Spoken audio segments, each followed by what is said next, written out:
on Saturday, October 27th, 2012. What's that? Oh, outside there? Oh, that's just Sandy. She's being a little cranky. You see, it's hurricane season here on the East Coast, and Sandy out there is making to look things pretty miserable for a bunch of people. See, I wanted to write down my thoughts about the Jerry Nelson Memorial Service at the Museum of the Moving Image in a blog or Facebook post, but I thought putting those memories down in a video might be a little more entertaining. For me, at least. You see, I need something to do during the storm.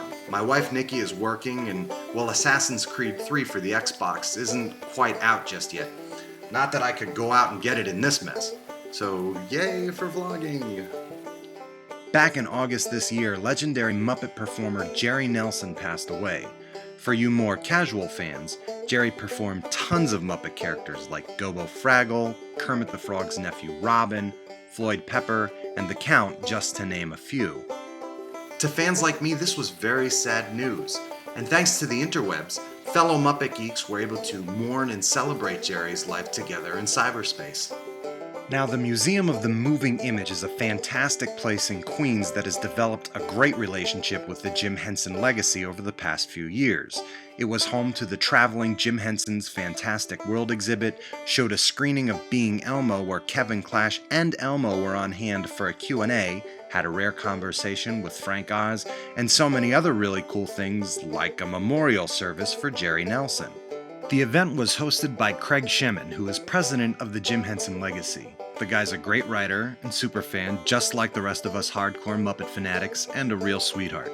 His wife and longtime Sesame Street puppeteer Stephanie D'Abruzzo was the first person to speak and had put together a real labor of love in the form of an enormous clip reel of 150 of Jerry's characters. She was quick to note, though, that I know that there are some diehard Tough Pigs here. It is not complete. That's a nice little shout out to Muppet fan site toughpigs.com, and a great reminder that so much heart and soul behind the Muppets are true blue fans as well. We also heard from Fran Brill, a real heartstring tugging clip from Mr. Snuffleupagus, the very cool Matt Vogel, the always charming Dave Goles, the very funny and witty Bill Beretta, an emotionally charged and sweet eulogy from Muppet performer Louise Gold, who traveled all the way from England, and finally, original Muppet designer, the lovely Bonnie Erickson. All these tributes were followed by great video montages and clips of Jerry's epic career, and here I was sitting, laughing and crying with fellow Muppet fans from all over the place. Soon after Jerry passed, like many fans, Jeremy and I set out to create something as a tribute for him. MuppetCast podcast host and friend Steve Swanson called me up and suggested I draw a scene showing Jerry getting to heaven and meeting up with Muppet writer Jerry Jewell, Muppeteer Richard Hunt, who was often paired with Jerry Nelson, and Jim Henson. I really liked the idea and went with it. I brought 3 large prints with me to the memorial, and I got to give them to 3 very special people. The first went to Bonnie Erickson, who asked me to sign it. The second was given to Louise Gold, who was so overwhelmed by it, she started crying and told me how beautiful it was. I can't even begin to tell you what that meant to me. Here's a woman I've admired, watched on television, and read about in books, an original Muppet performer, and she just told me how beautiful my artwork was. The third print I gave to Jerry's wife, Jan, and I thanked her for all that Jerry had done for all of us fans. Real subtle, Sandy. This is supposed to be a beautiful, touching moment, and a hurricane just took out our power. I'd better hurry this before my laptop battery dies. What else? Oh, well, I got to meet Dave Goles again, and this time I had him sign my bag. Now, why would you have the man who performs Gonzo sign a Kermit the Frog bag, you ask? A while back, I put together a small booklet of some of my art to give to people who might be interested in having me do some freelance work. I had one left over that I decided I would have the Muppet performer sign for me. The first one up to bat was Bill Beretta. I asked if he'd sign by a piece I did that features his character Pepe.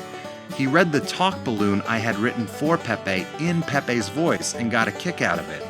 He thumbed through the rest of the book and I told him some short stories about some of the pieces, like how this one picture I did of Dr. Teeth ended up as a tattoo on my friend Mike's arm. Bill actually really seemed to be digging my art and asked if I had any extra copies of this book. I did not, but you can bet the farm that I was giving him that copy. So with nothing left for Dave to sign, he happily tagged my bag that I always take into the city with me. So now I have a Kermit the Frog bag that is clearly signed by the great Gonzo. They gave away lots of cool stuff at the memorial too.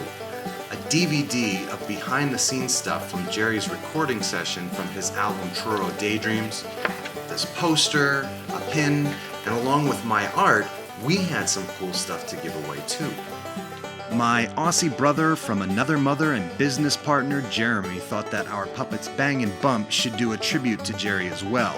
We penned a fun little script, but that wasn't enough for Jeremy. He wanted to write a song too, so he penned a tune in the style of Happiness Hotel from The Great Muppet Caper, and even tucked away some nods to the melody halfway down the stairs in there too, a song sung by Jerry's character Robin the Frog. He put the episode on DVD and made sure it got in the hands of the Nelson family.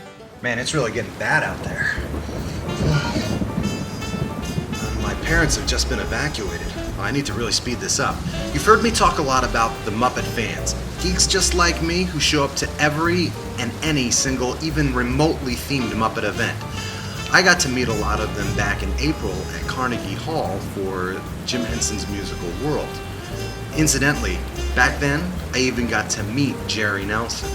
This memorial was like a Muppet fan fest. I got to hang with Tough Pig's senior writer, co-owner, and friend Ryan Rowe, and for the first time ever, meet the Muppet Mindset blog writer and owner and friend Ryan the Doge Dozier.